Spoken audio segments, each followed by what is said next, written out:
పేరు సయ్యద్ మౌలావి. మాది కనిగి నియోజకవర్గం. మా బాబు సయ్యద్ తౌషిక్. 11 సంవత్సరాలు మా బాబుకి.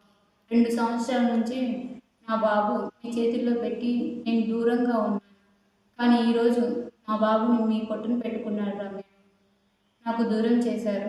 మీరు తప్పు చేయకపోతే నా బిడ్డ చనిపోతే మాకెందుకు చెప్పలేదురా మీరు? ఎవడో పనికి మాలినవాడు ఫోన్ చేసి నాతో బాబు దగ్గరికి మీరు రామన్నారంట కదా అని బాత్రూంలో టవల్ వేసుకొని అలిగి కూర్చున్నాడు అని చెప్పాడు.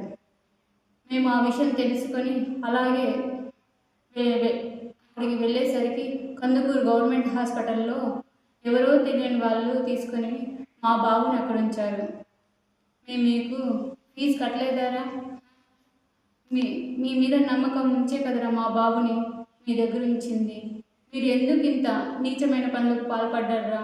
మా బాబుకి జరిగిన అన్యాయం మీ పిల్లలకు కూడా జరిగితే నీకు కూడా తెలిసిద్ది. నువ్వు పడుకునే ముందు కానీ, అన్నం తినేటప్పుడు కానీ, బయట తిరిగేటప్పుడు కానీ నా కొడుకే నీకు గుర్తుకొస్తాడురా. ప్రతి క్షణం నేను చేసిన తప్పుకే కదా అని భయపడుతూ తిరుగుతుంటావు. నీకు ఏ చిన్న జబ్బు చేసినా కూడా అది నా కొడుకు వల్లే అని మీకు గుర్తుకొస్తుంది. కానీ ఈరోజు మీ దగ్గర డబ్బు ఉందనే అహంకారంతో పోలీసులకు మీ డబ్బు అహంకారంతో మీ వైపు తిప్పుకున్నారు. కానీ పైన దేవుడు అనేవాడు ఖచ్చితంగా ఉంటాడు. ఖచ్చితంగా కర్మ అనుభవిస్తావు.